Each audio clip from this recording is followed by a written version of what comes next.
What's up, guys? Sean here from Srkcycles.com. We have a 2015 Harley Davidson Street 750. I know you guys have been waiting for this bike.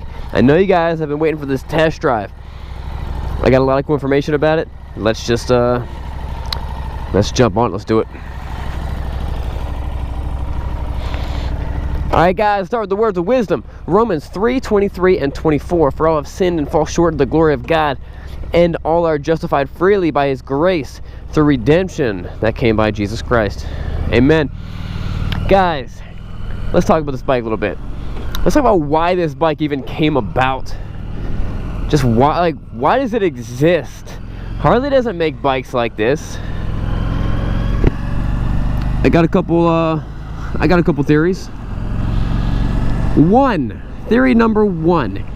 When Harley Davidson does their motorcycle training school, and a lot of Harley Davidson dealerships do this, they needed a small bike.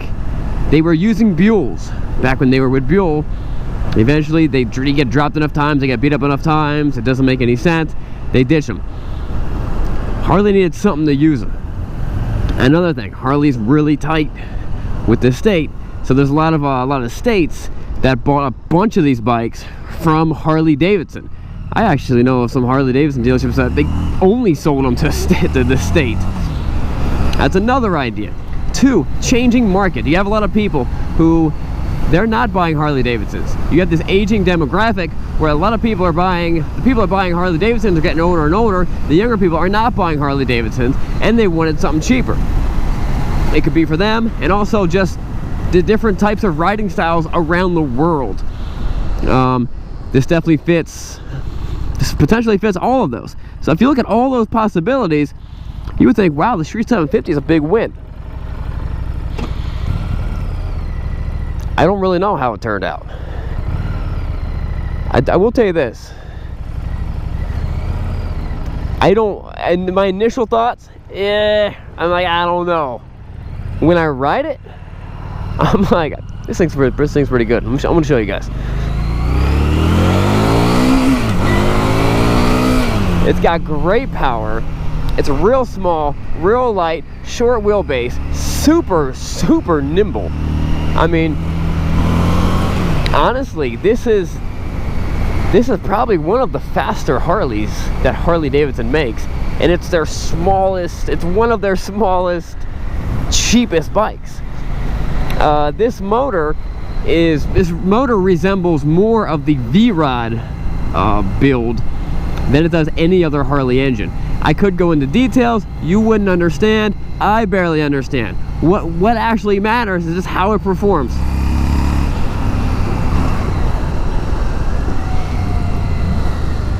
Whoa, there we go, all right.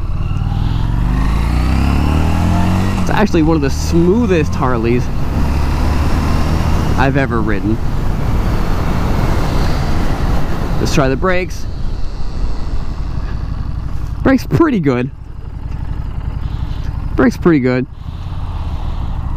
This thing has a 3.5 gallon fuel tank. Let's go straight.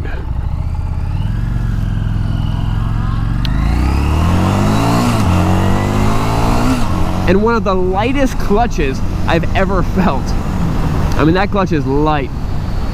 This thing was dynoed at 57 horsepower, and that doesn't sound like much, but when you put that in the bikes, it's decent. It's no super sport bike, but in the power range that it's at, you know what I mean, and the speeds that it's gonna go, generally 1 mile an hour to 80 miles an hour, and you make the gears, you know, consistent of that, that's actually pretty decent. And, you know, you can see how well it moves.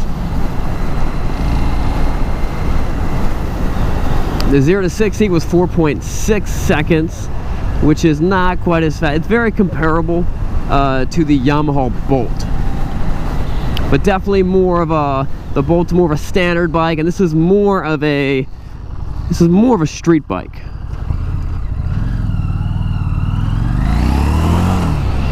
Now, if you're wondering what this thing weighs, it weighs 500 pounds.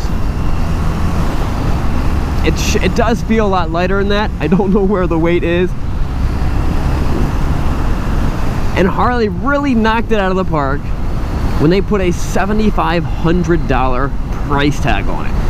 A lot of times Harley's like, hey, we're making some new stuff, and we're doing something new for other people and for the cheaper market. Then you're like, oh, $18,000, what?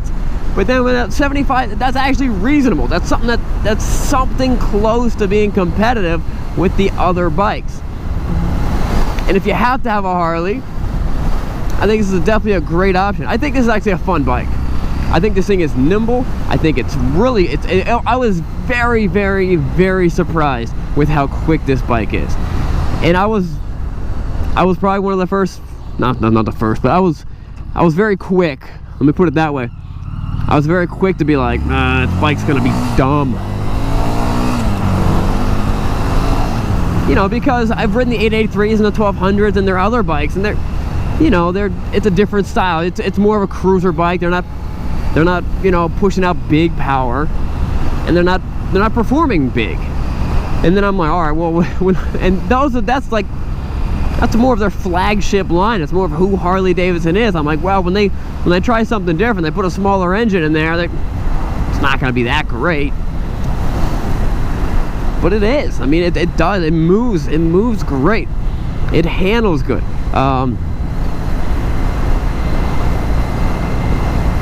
I think it's got pretty cool styling. I think there's a lot of people that can really relate to this type and style of bike, and they're dirt cheap. I mean, in the used market, these things are incredibly cheap. A 2015, I think this one that we're selling, don't quote me on this one, don't quote me, I gotta look, but it's probably less than probably around 5,000 bucks, if not considerably less. I don't know. I didn't price the bike out. This one has 1,800 miles on it, and just pretty much always has great power. It's not buzzy at the higher speeds, if you guys know what I'm talking about, where some bikes, they something about the higher speeds and the higher RPMs, they just feel a little buzzy. It's not that. It feels very smooth.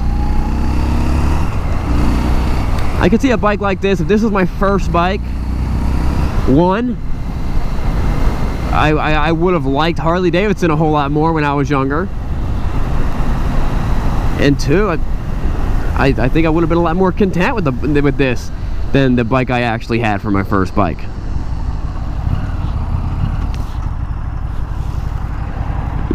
Let's see what the horn sounds like. Ain't bad. That ain't bad. Put this down here. Oh, yeah! One thing is, I tend to hit the rev limit just real quick. It revs up fast. There is no tachometer on it, but it gets there pretty quick. Hey guys, I hope you enjoyed that video. Don't forget to subscribe and check out this video over here, where I actually attempted to ride this bike home from Ohio, about 8 hours away, 500 miles. And as you can see, it does not turn out very well. Right now it's a 3-part episode, but it's probably going to be like an 8-part episode. So check out the first episode and then kind of dive into it. It's really a lot of fun on the Bikes and Beards channel. And don't forget to subscribe to that channel. We'll see you guys later.